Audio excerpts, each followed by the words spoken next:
Muy buenos días, hermanos, hermanas. Les saludamos con el gozo de siempre, rogando a Dios se encuentren bendecidos, protegidos, proveídos, gozosos, animados y caminando fielmente con el Señor. Sé que no siempre las condiciones son desde nuestro punto de vista favorables, pero eso no nos quita que podamos vivir la vida cristiana con gozo y la paz que sobrepasa todo entendimiento. Entonces, por eso le damos gracias a Dios por ustedes, por eso seguimos orando, para que Dios continúe haciendo en nosotros su voluntad y nos continúe enseñando a través de su palabra. Como siempre les digo, es un gozo para este inútil servidor suyo, de todos ustedes. Es un gozo podernos conectar por este medio y continuar creciendo. Créanme en verdad que ha sido una tremenda bendición esta aventura de fe que tomamos ya hace algunos años, de conectarnos por este medio y de escudriñar juntos la palabra de Dios. Siempre lo he dicho y lo voy a continuar diciendo. No lo hacemos porque presumimos de lo que pretendiéramos saber o no, ese no es el punto. No lo hacemos tampoco para ganar popularidad, mucho menos. No lo hacemos tampoco porque creemos que si no lo hacemos nadie más lo va a hacer. Lo hacemos porque número uno es de gloria para Dios y es de bendición, principalmente para, como les dije, para este inútil siervo. Entonces, si en esto que hacemos de alguna manera les puede animar a conocer más a Dios profundamente y de amar a Dios más apasionadamente, entonces estaríamos cumpliendo nuestro cometido. Y por eso le damos gracias a Dios por la oportunidad de llegar hasta sus hogares, en todas partes donde nos escuchen. Algunos de ustedes sé que nos escuchan en Argentina, otros en Ecuador, y no estoy diciendo para que se escuche cuánta gente, no. Pero quiero decirles qué tan amplio, qué tan extenso es el cuerpo de Cristo Jesús, y muchas veces nuestra visión limitada nos hace pensar que la iglesia solamente es aquí. No, Dios tiene mucho pueblo en muchas partes del mundo, en todo el mundo. Y cuando por este medio nos podemos conectar y crecer y alimentarnos de la palabra y fortalecernos en nuestro espíritu, y por esas razones glorificar a Dios, a pesar de las dificultades, a pesar de las desavenencias y de las adversidades, pues creo que logramos poner, si lo queremos entender de esa manera, una sonrisa en el rostro de nuestro Padre. Y por eso lo hacemos. Entonces, por eso también agradecemos con ustedes que nos dan la oportunidad de llegar hasta ustedes por este medio y de continuar creciendo. Creo que todos estamos de acuerdo en eso. Lo más importante para los cristianos hoy en día es crecer en la gracia de Cristo Jesús. Por eso, Señor, esta mañana otra vez le damos gracias, Señor, por su presencia con nosotros, por su bondad, por su misericordia, por su obra, Dios, esa hermosa promesa que usted nos hace, que usted comenzó en nosotros la buena obra y usted la terminará hasta el día de Cristo Jesús. Ahora mismo, Señor, hay muchas cosas que no entendemos y sinceramente usted lo sabe, hay muchas cosas que no estamos muy emocionados acerca de ellas, particularmente cuando incluyen enfermedad, sufrimiento, dolor, separación. Pero sabemos que nuestro Dios es más grande que nuestras dificultades. Y por eso, al reunirnos a escudriñar su palabra, Señor, lo hacemos con el deseo número uno de conocerlo más y número dos de amarlo más íntimamente. Gracias, Dios, porque nos permite este tiempo y gracias por su palabra que es viva y eficaz, más poderosa, más cortante que una espada de dos filos y discierne las intenciones del corazón, y le damos gracias por eso. Aquí estamos pues para escuchar su palabra, para recibir su palabra y ojalá y Dios quiera al terminar para aplicar su palabra. Le pedimos estas cosas, oh Dios, en el nombre de Cristo Jesús. Amén. Entonces continuamos, hermanos, a través de nuestro estudio en el libro de Romanos. Esta vez estamos en el capítulo 11. Voy a leer los versos 11 al 15, que son los versos que tocamos la semana pasada acerca de la providencia divina y cómo nosotros podemos regresar y mirar hacia atrás y ver todas esas cosas que han sucedido en nuestra vida, aun cuando no éramos cristianos. Y ahora mirar y poder ver y decir, y Dios estaba presente. Porque ¿cómo podemos explicar esas cosas? ¿Cómo podemos explicar el hecho de que Dios abrió nuestros ojos a su verdad y que abrió nuestro corazón para clamar a Él? ¿Cómo podemos explicar ese deseo que de la nada nos nació de venir y pedir perdón por nuestros pecados, si no era por la obra de Dios? Y Jesús nos dice, tú no podrías venir a mí si no fuera por mi Padre que te ha traído. Y le damos gracias a Dios por eso.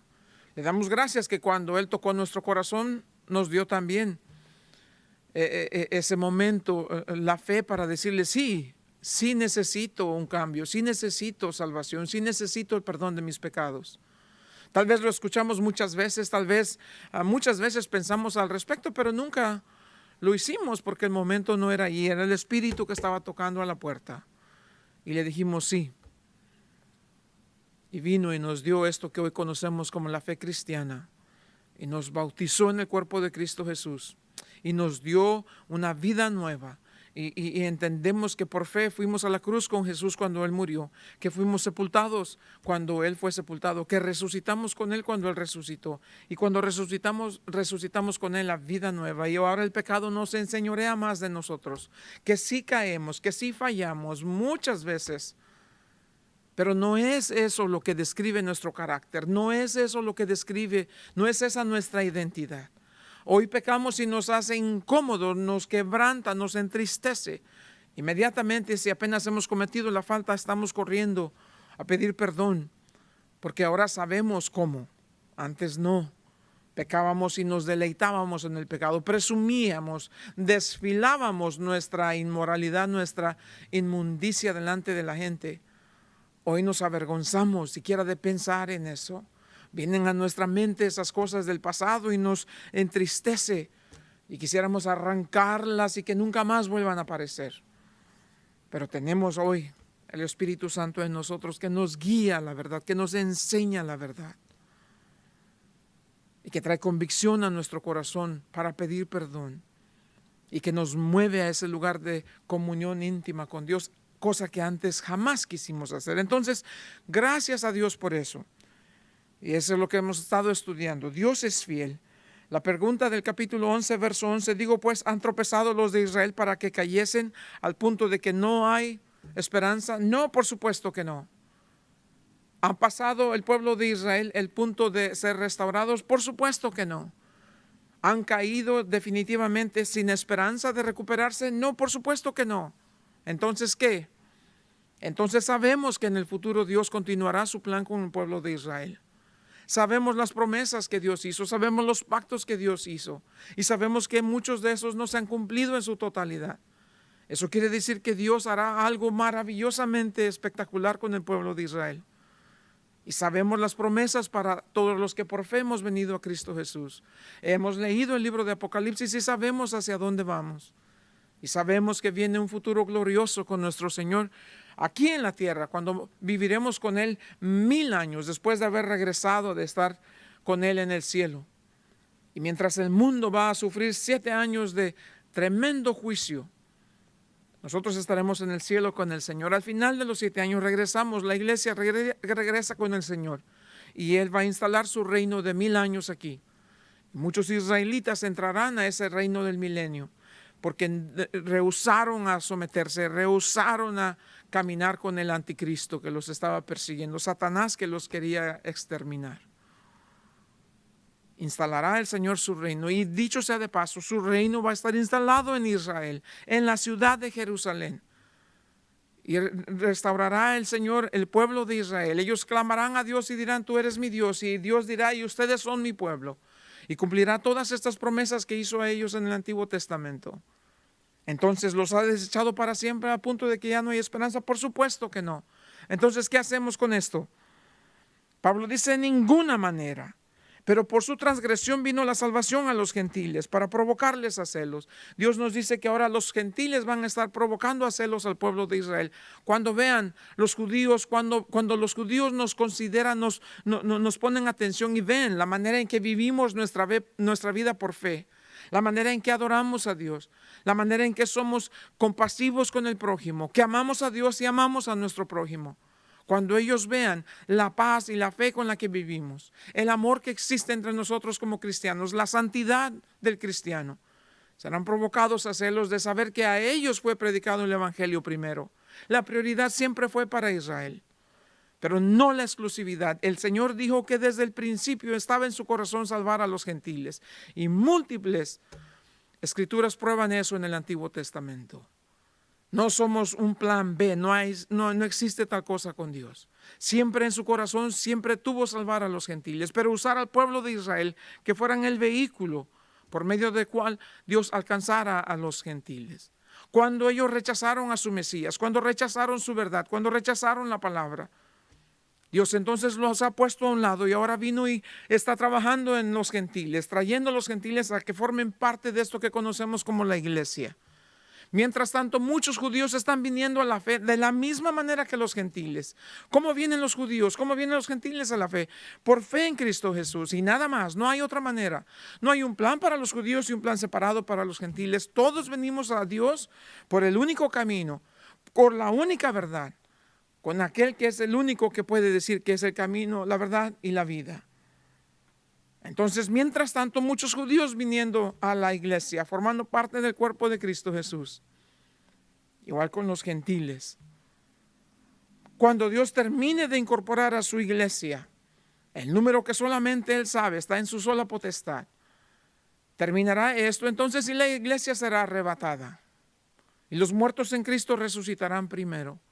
Y así estaremos con el Señor por estos 7 años. Y donde quiera que el Señor vaya después del rapto, ahí vamos con Él. Y cuando eso suceda, Dios volverá a retomar su plan para el pueblo de Israel. Eso es lo que la Biblia nos dice aquí. La advertencia entonces, la exhortación es que vivamos nuestra vida de tal manera que produce celos en los gentiles.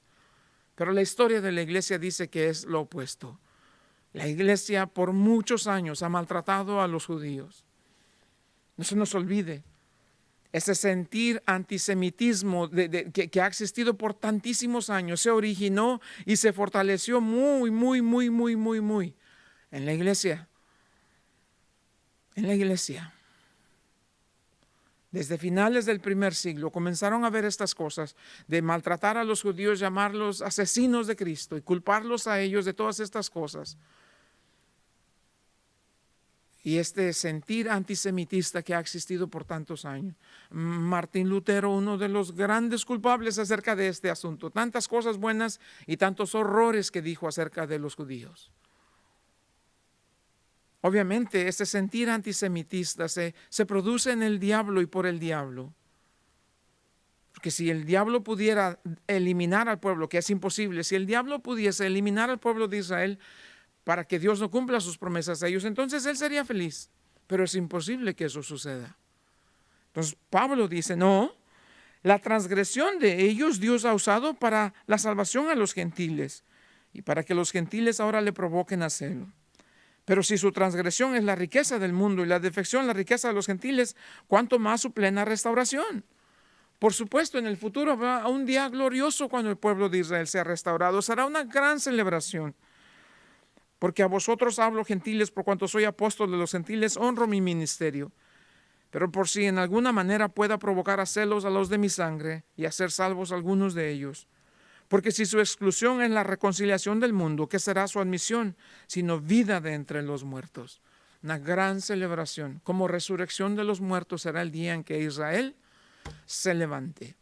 De ahí la profecía de Ezequiel en los capítulos 36, 37, 38, donde miraremos la profecía del valle de los huesos secos, donde Dios dará vida a esos huesos y luego pondrá carne en ellos. Y luego dice y que derramará su espíritu, agua fresca, agua limpia, su espíritu en ellos. Y volverán a ser un pueblo. Y hemos visto la restauración de Israel. Mayo 14, 1948, Israel vuelve a existir como nación. Y desde entonces Dios ha estado trayendo judíos de todas partes del mundo al territorio israelita. Pero todavía falta mucho por hacer, porque no han recibido por fe a Cristo Jesús el Mesías.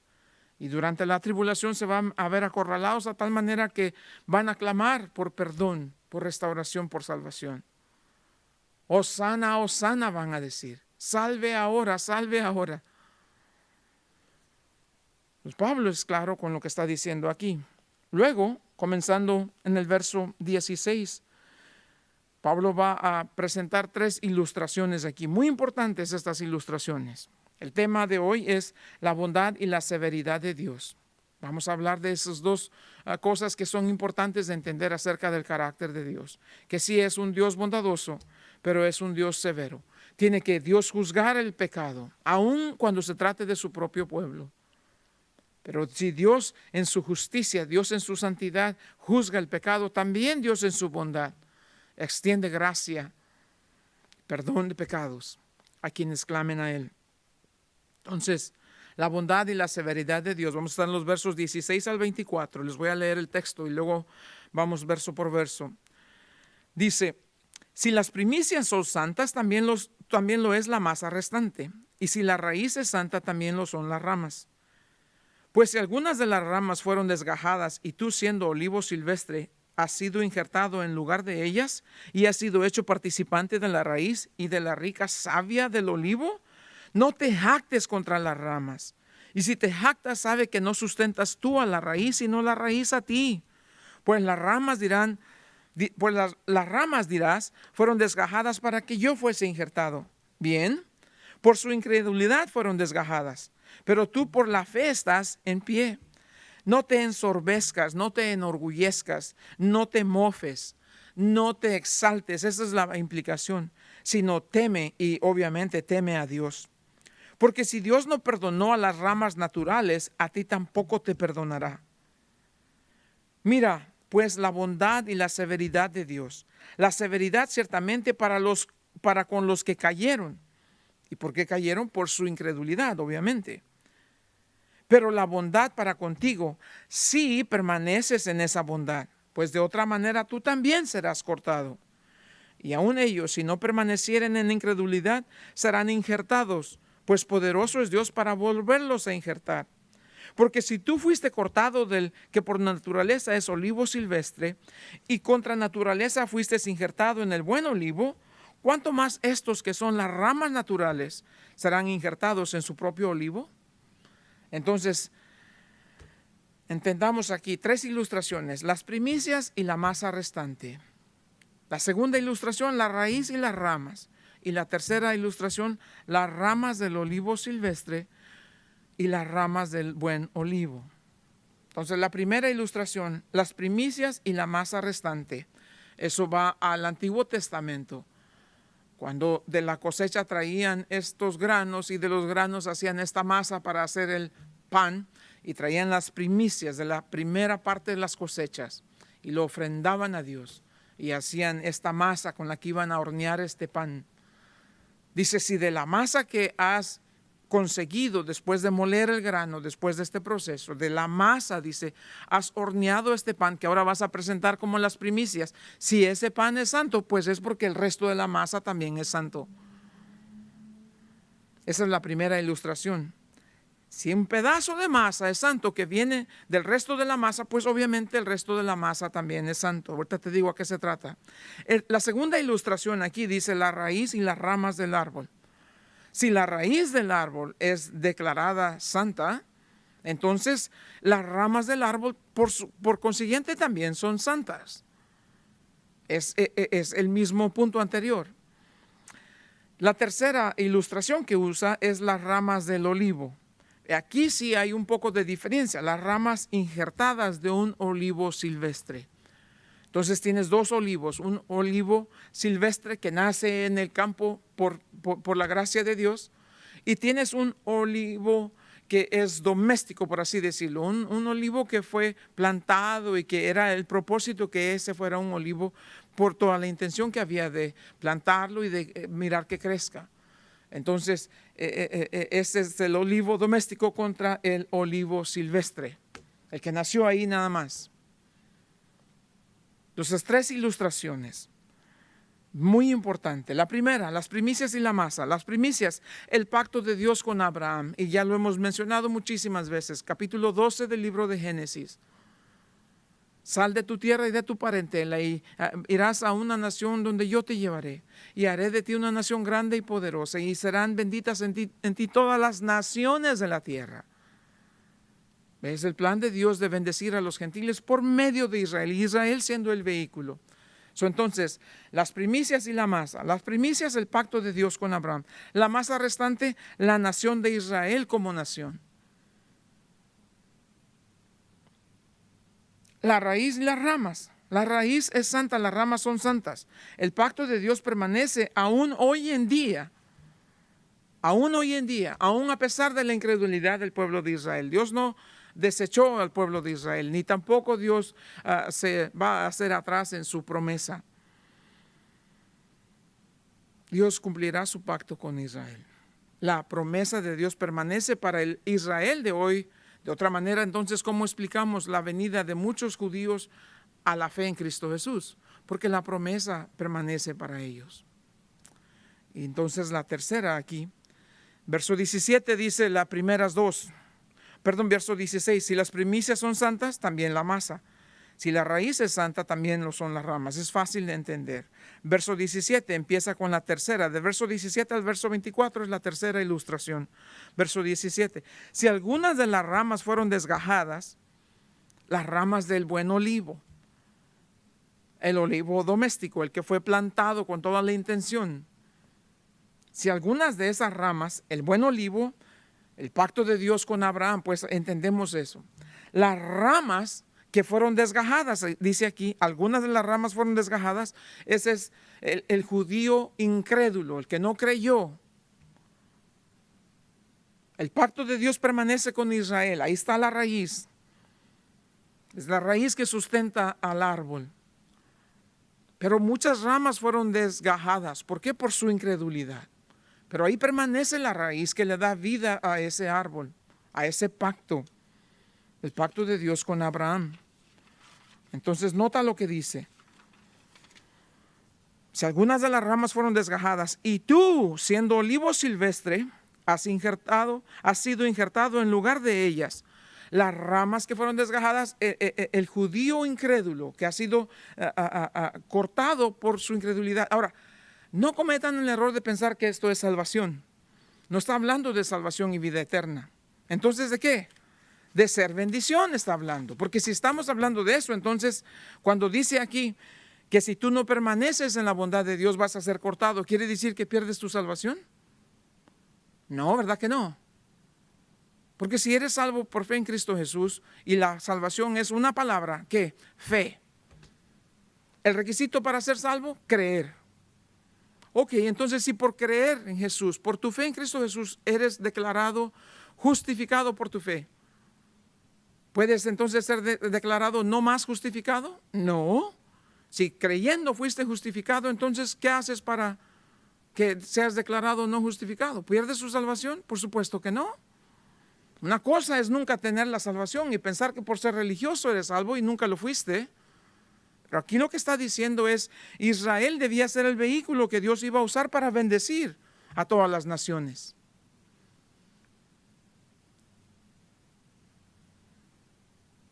Entonces, ¿qué pasó aquí? Bueno, esas ramas desgajadas fueron desgajadas por su incredulidad. ¿Y a dónde fueron injertadas? Al pacto, a la raíz que sostiene ese árbol, que le da vida a la rama. ¿Y quiénes son las ramas que fueron injertadas? Las ramas del olivo silvestre, que fueron cortadas del olivo silvestre. ¿Quiénes son las ramas del olivo silvestre? Nosotros los gentiles. Que una vez por fe, escucha esto, que una vez por fe venimos a Cristo Jesús para nuestra salvación. Dios nos ha injertado a ese pacto que Dios hizo. Y ahora Dios usando al pueblo de Israel primero para que fueran bendición a los gentiles. No es así. Dios nos trae a nosotros ramas del olivo silvestre y nos va a injertar en esa raíz, en ese árbol del olivo doméstico ¿Para qué? Para que seamos nosotros instrumentos de su gracia y podamos compartir de su gracia a otros y seamos de bendición como Dios quería desde el principio. En este caso, dice inmediatamente el gentil, debe provocar a celos al judío. ¿Me entiendes? Es muy importante entender esto. Entonces dice, la raíz permanece. Mira lo que dice aquí. Si tú siendo olivo silvestre has sido injertado en lugar de ellas y has sido hecho participante de la raíz. ¿Cuál es la raíz? El pacto de Dios con Abraham. ¿Qué dice la Biblia? Romanos dice, bueno, y todos los que por fe hemos creído en Cristo Jesús venimos a ser descendientes de Abraham, que es el padre de todos aquellos que por fe vienen a Cristo Jesús.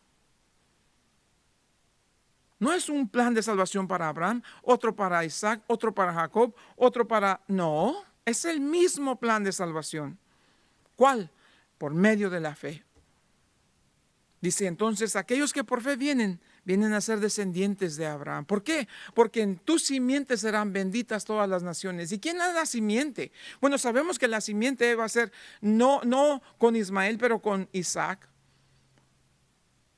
Y luego de Isaac, no con Esaú, pero con Jacob. Y luego no con todos, pero con la tribu de Judá, descendiente de la cual vino Jesús.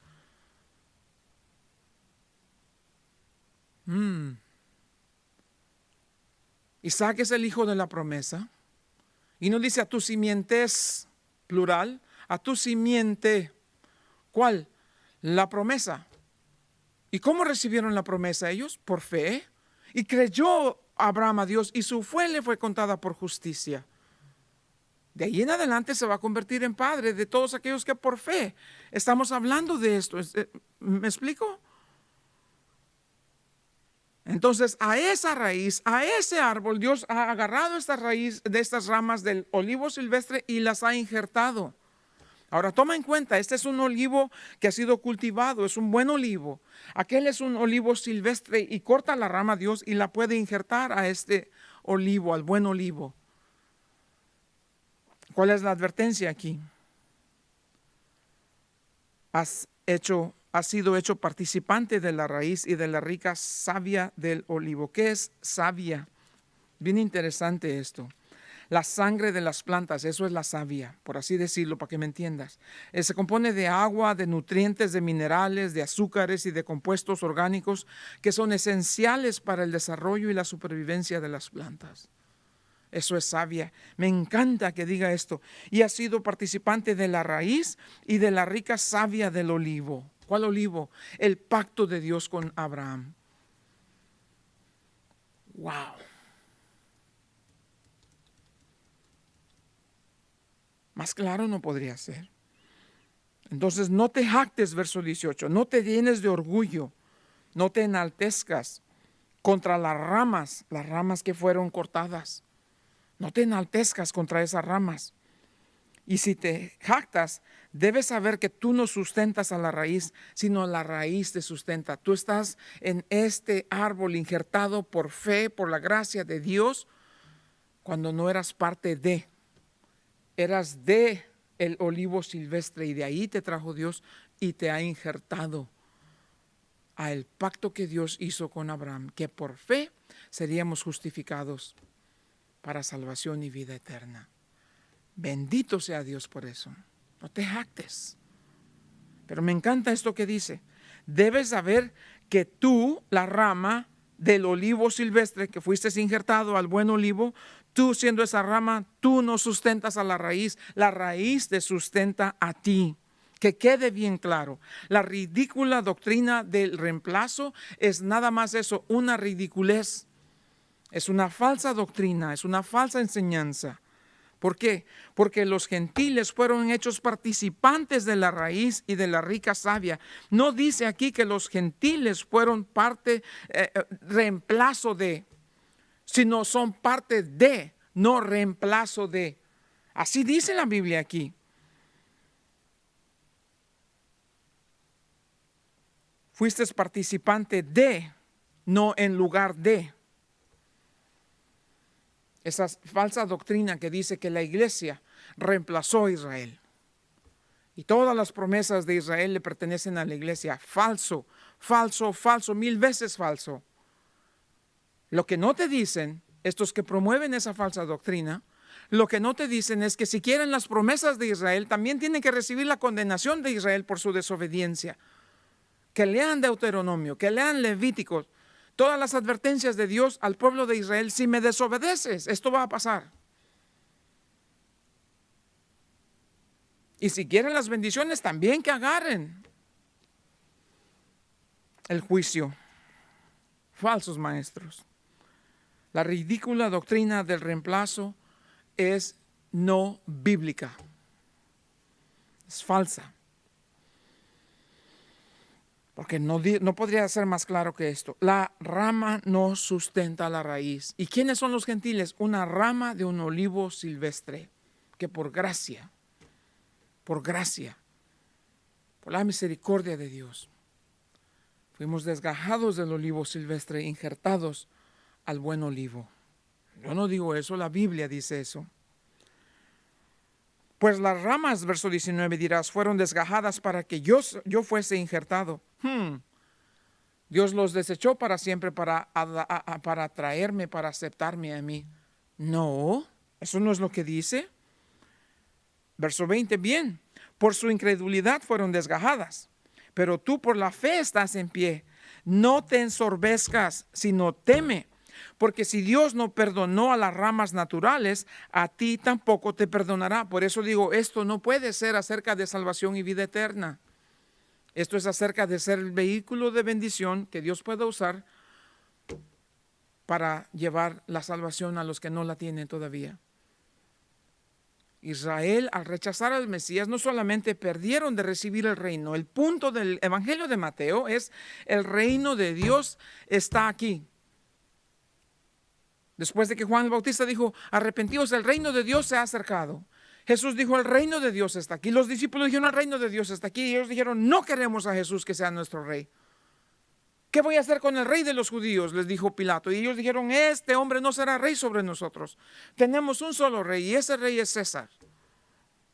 Cuando ellos rechazaron la oferta del reino, entonces Dios dijo, ok, que sea como ustedes decidan. Entonces voy a ir a hacer esto con esta gente y voy a usar a esta gente para que le lleven bendición al resto del mundo, al resto de las naciones. Ese es el punto aquí. Y por más de 2000 años, el pueblo de Israel ha estado en esta miserable condición de incredulidad.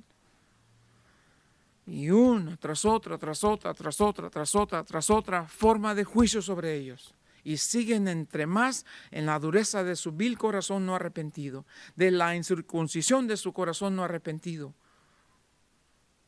Esteban, al momento antes de que fuera apedreado, les dijo, incircuncisos de corazón, duros de servir, igual que vuestros padres. ¿A cuál de los profetas no mataron vuestros padres? Ustedes llenan la medida de sus padres. Y no lo soportaron más y lo apedrearon. Eso es lo que Pablo está diciendo aquí. No te ensorbezcas. Si Dios no perdonó a las ramas naturales, ¿qué hizo con las ramas naturales que no creyeron? Los desgajó. ¿Quieres entonces? Ve por la manera en que tú quieras. Dios es un Dios de gracia y misericordia. Dios te ama con amor eterno. De tal manera amó Dios al mundo que ha dado a su Hijo unigénito para que todo aquel que en él crea no se pierda, mas tenga vida eterna. Pero si tu decisión es terminar en las llamas del infierno, Dios te lo va a conceder. Porque una cosa que Dios no va a hacer es obligarte a que recibas la salvación. Te la ofrece para que por fe la recibas. Pero Dios es todo un caballero y si no recibes también te va a dejar. Romanos 1 dice, porque decidieron no creer en Dios, Dios los entregó a la inmundicia. Tesalonicenses dice, porque no creyeron la verdad, Dios los ha abandonado para que crean la mentira. A Dios no lo recibieron, a Jesús no lo recibieron, pero cuando venga el anticristo, a él sí lo van a recibir, lo van a celebrar, lo van a seguir. El uno los lleva a la muerte, a la condenación eterna. El Hijo de Dios los llevaba a la vida eterna, en la gloria de Dios. Y lo rechazaron, y lo crucificaron, y lo desecharon. Grande va a ser su condenación, que nadie los está causando, sino ellos mismos por la dureza de su corazón no arrepentido. Eso es lo que la Biblia está diciendo aquí. No te ensorbezcas, no te llenes de orgullo. Dios no perdonó a las ramas naturales, a ti tampoco te va a perdonar. Mira la bondad y la severidad de Dios. Al humilde, Dios es bondadoso. Al soberbio, Dios es un Dios de juicio. Así, simple y sencillamente. O lo conoces como Señor y Salvador, o lo tendrás que enfrentar como juez justo de toda la tierra.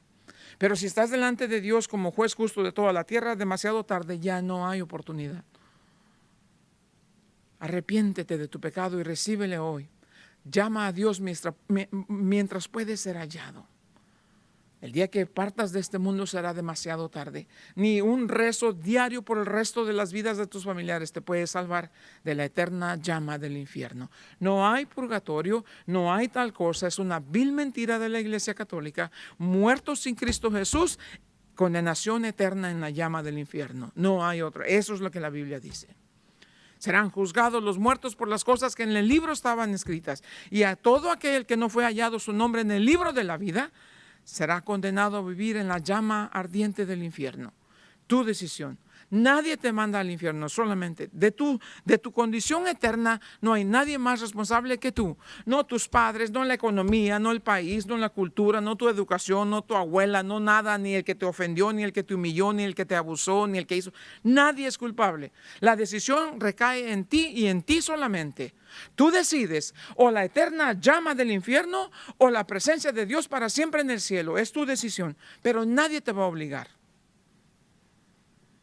No puedes culpar a nadie. La condenación mayor va a ser que vas a estar en el infierno y no tendrás a nadie más que culpar más que a ti solo.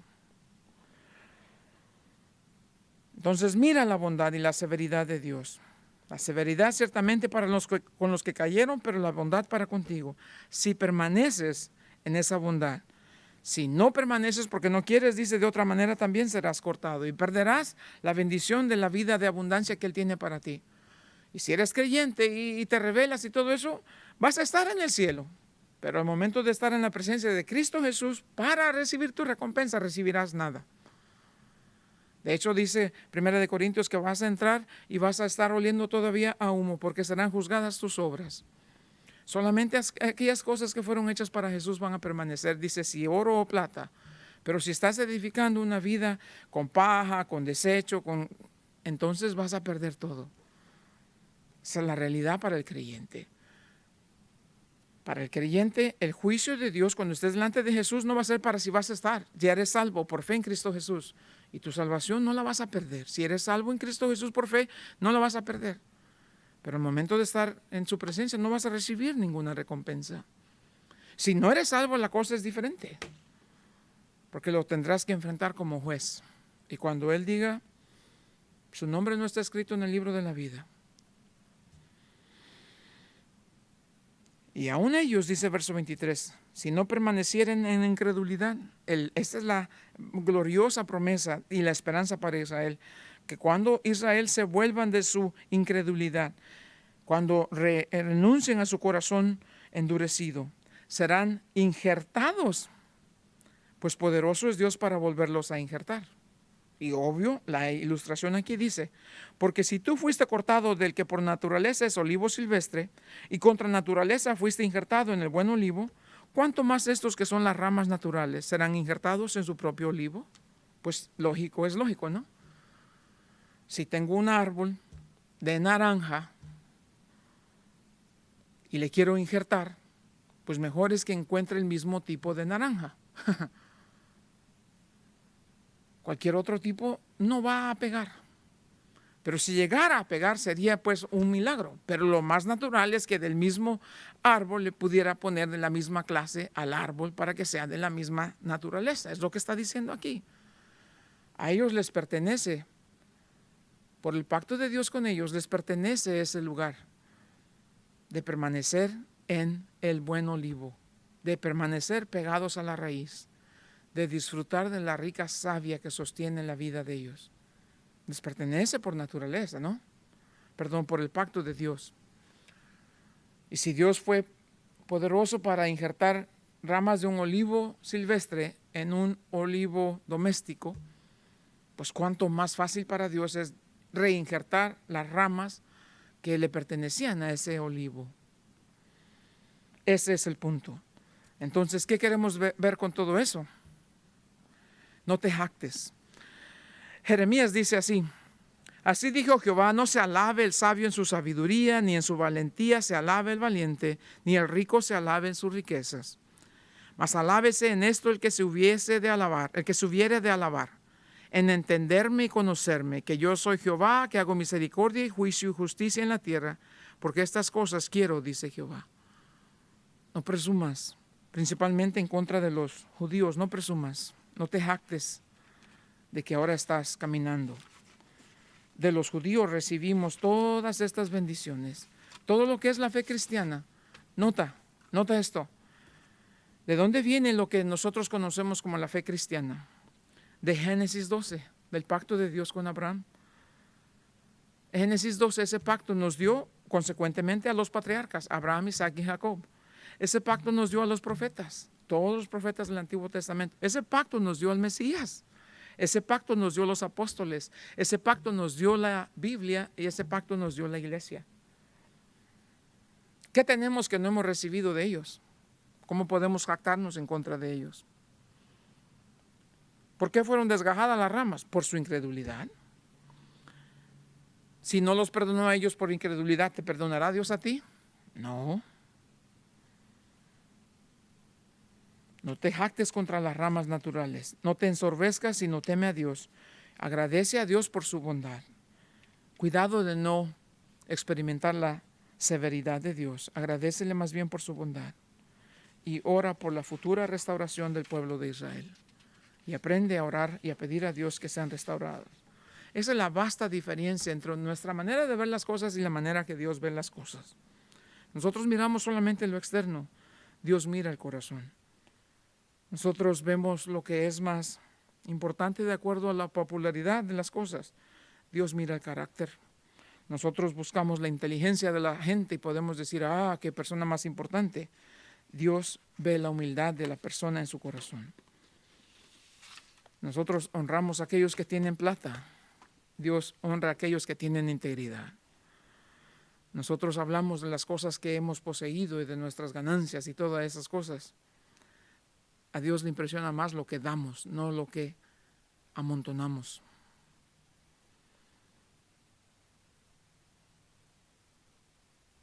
Nos encanta presumir de las amistades importantes que tenemos.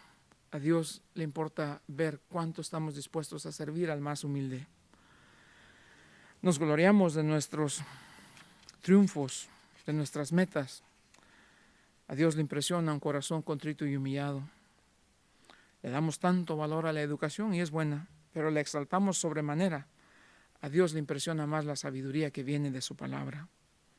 Nosotros amamos la cantidad, Dios ama la calidad. Nosotros vivimos por la fama o para la fama.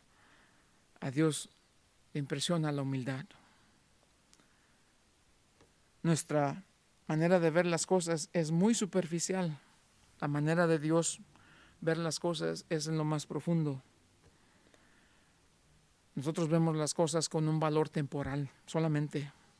Dios las ve desde una perspectiva eterna. Cuando vemos la verdad de manera más cercana, descubrimos que Dios deshace el orgullo humano. Uno, al enviar un Salvador que nos rescate de nuestra vida sin esperanza, sin fe y sin Dios. Y solamente por la obra salvadora de Cristo Jesús podemos acercarnos a ese Dios que es santo, perfecto y puro. Dios también nos enseña acerca de la humildad cuando al cortar ramas de un olivo silvestre las injerta para que sean parte de su familia que Él desde el principio designó. Como podemos ver, los caminos de Dios no son como nuestros caminos no son como los caminos de Dios. Si de alguna cosa vamos a presumir, presumamos de que conocemos a Dios y que por gracia y misericordia recibimos la salvación que no nos merecíamos. Alabemos a Dios con todo nuestro ser. Agradezcamos a Dios por su misericordia y vivamos una vida de agradecimiento sirviendo a los demás, en vez de preocuparnos por lo que egoístamente creemos que necesitamos.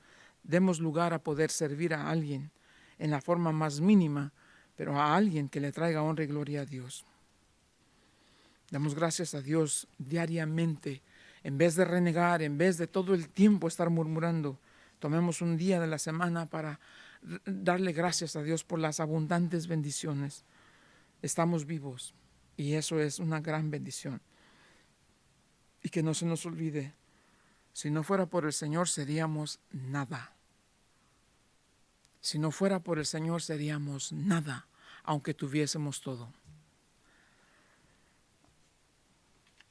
Que Dios nos ayude a ser agradecidos, compasivos, misericordiosos, y orar por el pueblo de Israel para que en el futuro pronto sean restaurados a esa raíz que es la promesa, el pacto divino que Dios hizo con ellos. Padre bendito, en el nombre de Jesús, Señor, te alabamos y bendecimos. Te damos gracias, Señor, por tu bondad y misericordia. Gracias, Dios, por desgajarnos del olivo silvestre, injertarnos al pacto de tu misericordia, de tu gracia, de tu bondad. Enséñanos a no murmurar, enséñanos a ser agradecidos, enséñanos a no llenarnos de orgullo, pero a ser humildes, intercediendo todavía cada día por todos aquellos que aún no te conocen. Y al hacer eso, que podamos vivir nuestras vidas para Cristo Jesús, trayendo así honra y gloria a tu nombre, porque tú eres digno y vives y reinas por los siglos de los siglos. En Cristo Jesús. Amén.